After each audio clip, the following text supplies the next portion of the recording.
Quedan solo 2 días para las elecciones presidenciales en Brasil, uno de los comicios más polarizados del último tiempo en el gigante sudamericano. Anoche Bolsonaro y Lula se enfrentaron en un tenso último debate. Para saber lo que se está viviendo en Brasil, nos acompaña desde Sao Paulo Carlos Turdera, periodista y corresponsal en América Latina de la revista Dirigentes. ¿Cómo estás, Carlos? Muchas gracias por acompañarnos aquí en Canal 24 Horas. Buenas tardes. Buenas tardes, Marcos, y así es, estamos en las últimas horas esperando la resolución de este pleito que va a tener lugar el domingo con 156 millones de votantes habilitados para emitir su voto y un clima previo que tiene bastante tensión en el ambiente y han llegado ya más de 150 observadores internacionales para acompañar la resolución de este conflicto electoral que tiene a Lula y a Bolsonaro en los principales cargos, en las preferencias del electorado. Claro, unas elecciones bien tensas también y que fueron coronadas anoche por este debate televisivo que se llevó a cabo donde llovieron las críticas personales, las declaraciones bien altisonantes. Hablaba de corrupción. Bolsonaro, por su parte, trataba a Luis Inácio Lula da Silva como expreso también. Bien tenso el debate, ¿no? ¿Cuál es tu opinión respecto a este debate televisivo que se efectuó anoche y que tuvo como principales protagonistas a los dos candidatos que están encabezando y que están luchando prácticamente por la presidencia? Exactamente. Había muchas expectativas en este debate, que es el último de la actual campaña. A partir de hoy ya no se permite más actividad proselitista electoral y la medición concreta va a salir mañana a partir de una nueva encuesta que va a medir el impacto que ha tenido esto.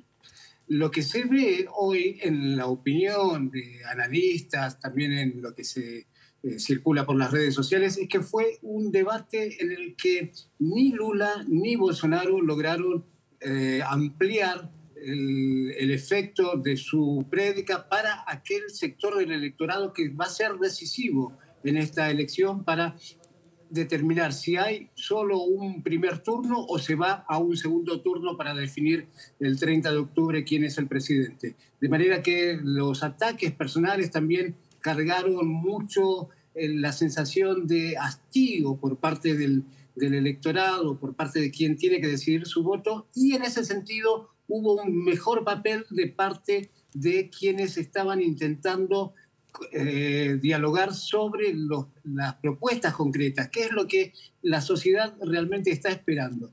De modo que te diría, Marcos, que el resultado es provisorio, pero que no ha habido un papel muy brillante ni de un lado ni del otro de los principales candidatos por justamente caer en esa provocación personal, en esos ataques al individuo en lugar del debate de ideas, que era lo que se esperaba.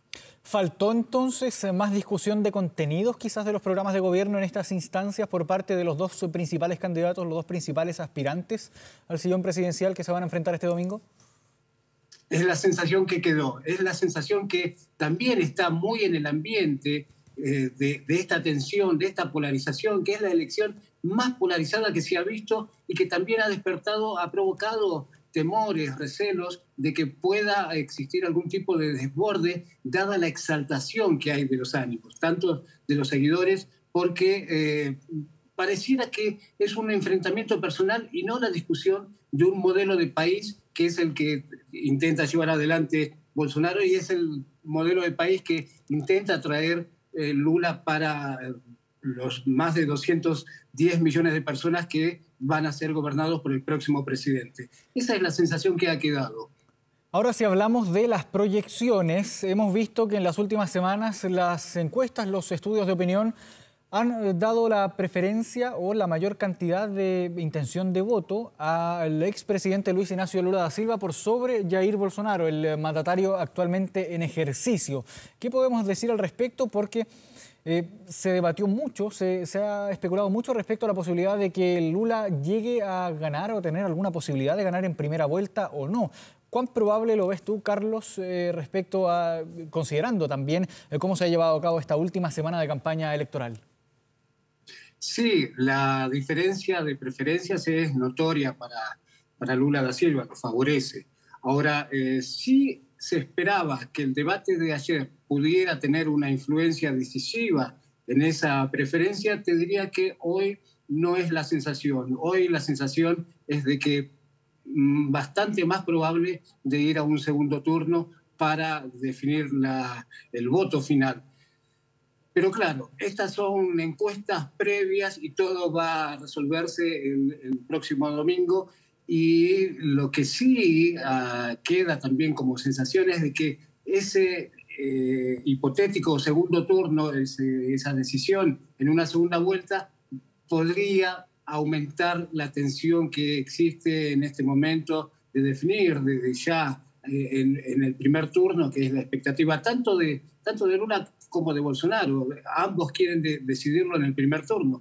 Bolsonaro dice que con el 60% de los votos va a vencer, va a tener la victoria, y que si eso no ocurre es porque algo fuera del libreto, digamos, ha ocurrido en el Supremo Tribunal, con lo cual ha arrojado sospechas infundadas realmente respecto de la posibilidad de fraude en el conteo de votos. Y por otro lado, Lula también busca fortalecer su imagen de retorno a la presidencia con un triunfo en el primer turno que le daría el poder suficiente como para entrar con el pie derecho, digamos, a la presidencia sin una oposición que le dificulte llevar adelante sus programas. Entonces, es muy tenso el momento para esperar el resultado de este domingo. Claro, y hablando de tensión, quiero detenerme en algo que tú nos mencionabas, Carlos, en estas acusaciones sin fundamentos por parte del presidente Jair Bolsonaro respecto a dudar de los resultados que puede arrojar la elección de este domingo ahí en Brasil. ¿Se podría llegar a repetir quizás la fórmula que tuvo y que implementó el expresidente Donald Trump en Estados Unidos cuando, recordemos, cuestionó muchísimo los resultados, estuvo mucho tiempo prácticamente sin aceptar que él había perdido? Stop the count, ahí mencionaba a través de Twitter varias veces el presidente Donald Trump en Estados Unidos en esa elección que finalmente fue un proceso que culminó con el asalto también al Capitolio. ¿Es probable que se repita una fórmula similar por parte de Jair Bolsonaro, considerando que ya está emitiendo algunos comentarios respecto a la duda de los resultados de este domingo? Marcos, parece ser el guión, el libreto que seguiría Bolsonaro en el caso de no obtener la victoria tal como espera.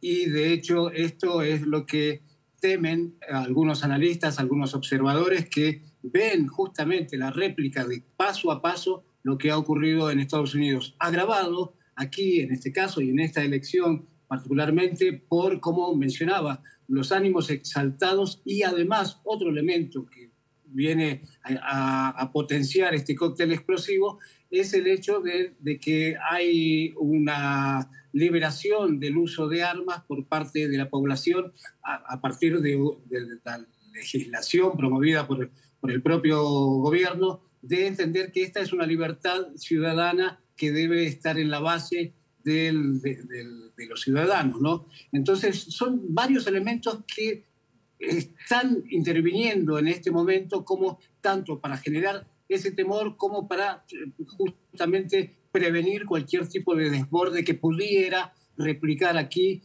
con consecuencias más graves lo que ocurrió el 6 de enero de 2021 en el Capitolio en Washington con la no aceptación de la derrota de Trump. Eso son los elementos que están dados en el escenario.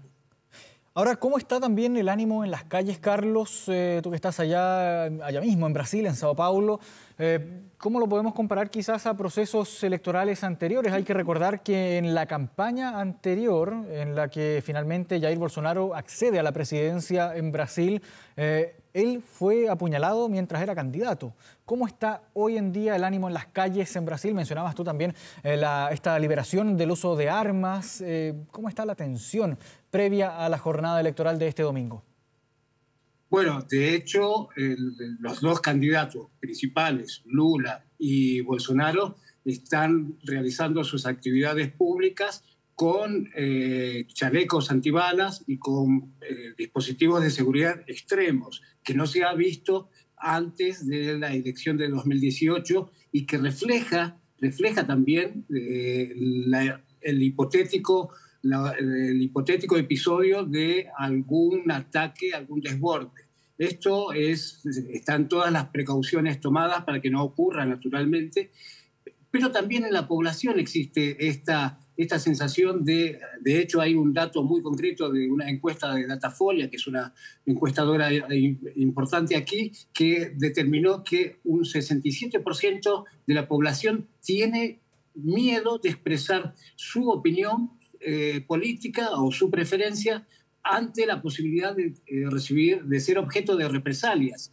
Entonces, eso es algo que contamina, vamos a decirlo así directamente, contamina lo que sería un sano debate de ideas entre la población, incluso de opiniones diferentes, que era como antiguamente ocurría. Digamos, antes personas que eran de partidos diferentes podían dialogar, discutir, debatir, sin temor a que la discusión desembocara en una agresión física o inclusive en la muerte, como ha ocurrido en esta campaña electoral, lamentablemente, con víctimas fatales por discusiones políticas. Claro, entonces, ese es el... Sí.